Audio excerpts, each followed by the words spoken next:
जो अपेक्षाएं इस सरकार से थी कि ये सरकार आते ही बहुत कुछ करेगी, लेकिन अभी तक उस दिशा में ये सरकार नाकाम रही है। पिछले लगभग 2.5 महीने में लोगों को कुछ मिला तो नहीं, लेकिन ये अवश्य मिला कि बहुत सारे कार्यालय बंद कर दिए गए, टैक्स का बोझ जनता के ऊपर पड़ गया। प्रदेश की आर्थिक स्थिति सही नहीं है। हम आर्थिक बदहाली के दौर से गुजर रहे हैं। अभी कुछ और लोन भी उठाया जाएगा। जयराम ठाकुर जी को जानते हैं कि उन्होंने हमको कितने कर्जे के बोझ के नीचे दबाना था। जब हमें भी हिमाचल प्रदेश जो है वो संचालन के लिए मिला तो सत्ता प्राप्त हुई थी, तो उस वक्त ऐसा नहीं था कि लोन था ही नहीं। लगभग 50,000 करोड़ रुपए का लोन उस वक्त था। भाजपा प्रदेश अध्यक्ष ने महज 2.5 माह में 4,500 करोड़ कर्ज लेने के लिए सीएम सुक्खू पर कसे तंज। कश्यप के अनुसार लगातार सरकार पर कर्ज होने का रोना रो रहे सीएम द्वारा हर माह लिया जा रहा है 1,000 से 2,000 रुपए करोड़ का लोन। जॉर्ज सोरोस के देश की सत्ता बदलने के बयान व बीबीसी डॉक्यूमेंट्री को बताया देश को कमजोर करने की विदेशी साजिश। बीजेपी स्टेट प्रेसिडेंट बोले केंद्र सरकार के हालिया बजट में हिमाचल में रेलवे के विकास को मिली 1902 करोड़ की सौगात। कांग्रेस सरकार द्वारा प्रदेश में 620 के करीब विभिन्न ऑफिस अथवा इंस्टीट्यूट बंद किए जाने को भी जन विरोधी कदम बताया। सीएम सुक्खू 75,000 करोड़ के कर्ज के लिए पूर्व सरकार को कोस रहे हैं, तो पूर्व सीएम जयराम के अनुसार इसमें से करीब 50,000 करोड़ का कर्ज उनके सत्ता में आने से पहले ही लिया जा चुका था। केंद्रीय मंत्री स्मृति ईरानी के बाद कश्यप ने भी जॉर्ज सोरोस की देश में सत्ता परिवर्तन की चेतावनी को पीएम मोदी की छवि खराब करने की साजिश बताया। प्रदेश भाजपा अध्यक्ष एवं सांसद सुरेश कश्यप ने सत्ता संभालने के बाद से लगातार हिमाचल सरकार पर 75,000 करोड़ के कर्ज का रोना रोने वाले सीएम सुखविंदर सुक्खू अथवा उनकी सरकार द्वारा महज 2.5 माह में करीब 4,500 करोड़ का कर्ज लिए जाने को उनकी करनी व कथनी में अंतर बताया।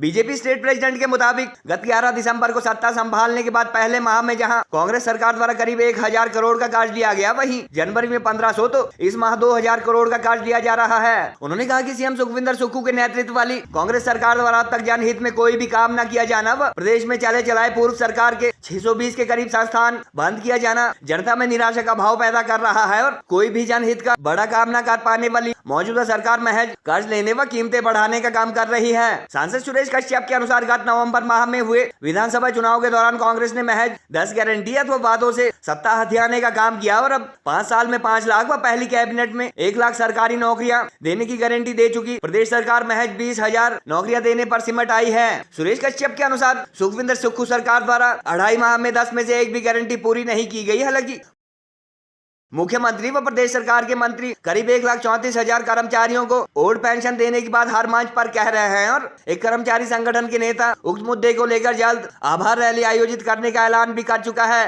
करीब 50,000 लोगों के रोजगार से जुड़े मशहूर उद्योगपति गौतम अडानी के एसीसी व अंबुजा सीमेंट प्लांट के ताले 2 माह बाद भी खुलवाने में मुख्यमंत्री व उनकी सरकार के नाकाम रहने पर भी सुरेश कश्यप ने नाराजगी जताई और इस मामले में सरकार का सहयोग करने का भरोसा भी उन्होंने दिया। उन्होंने कहा कि वह अपने विधानसभा हल्के के ट्रक ऑपरेटर यूनियन के पदाधिकारियों से बात कर चुके हैं और माल भाड़ा व किराया तय करने संबंधी अधिसूचना हिमाचल सरकार को ही जारी करनी है। पत्रकारों से बातचीत में सांसद सुरेश कश्यप ने भारत में सत्ता परिवर्तन के लिए अरबों खर्च करने संबंधी विदेशी उद्योगपति जॉर्ज सोरोस के बयान को देश विरोधी बताया और केंद्रीय मंत्री स्मृति ईरानी की तरह इसे देश को कमजोर करने की विदेशी लोगों की साजिश करार दिया।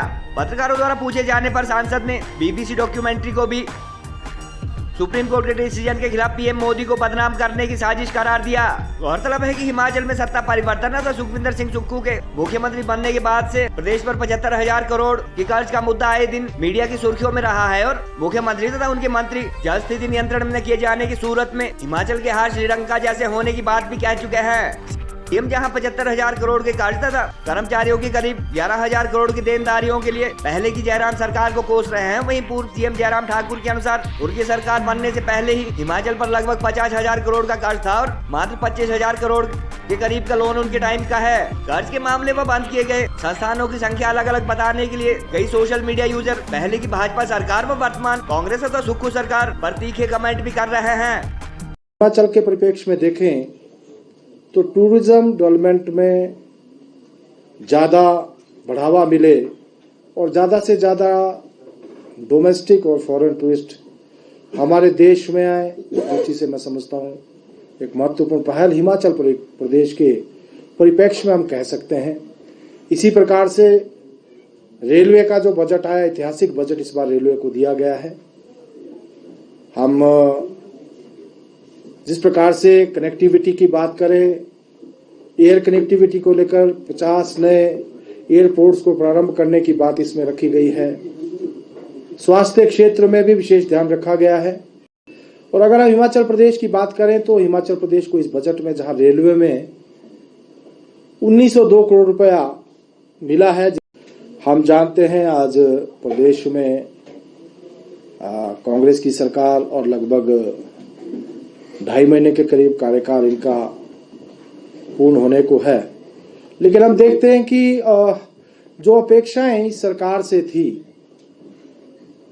और जनता ने जो इस सरकार से एक जो उन्होंने इच्छा रखी थी कि ये सरकार आते ही बहुत कुछ करेगी, लेकिन अभी तक उस दिशा में ये सरकार नाकाम रही है।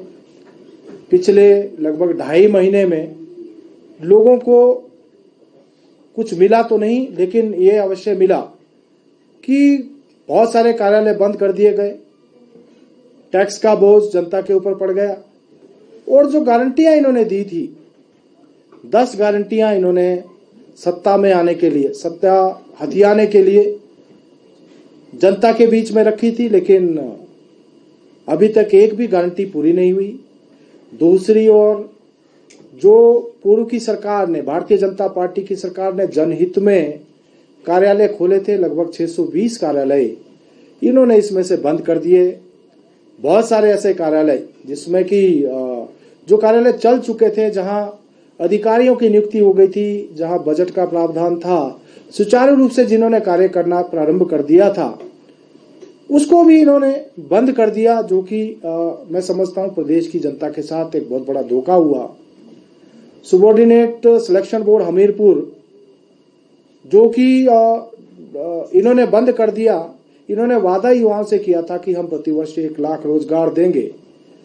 1 लाख की जगह अभी ये 20,000 में आ गए, अपनी बात से पलट गए।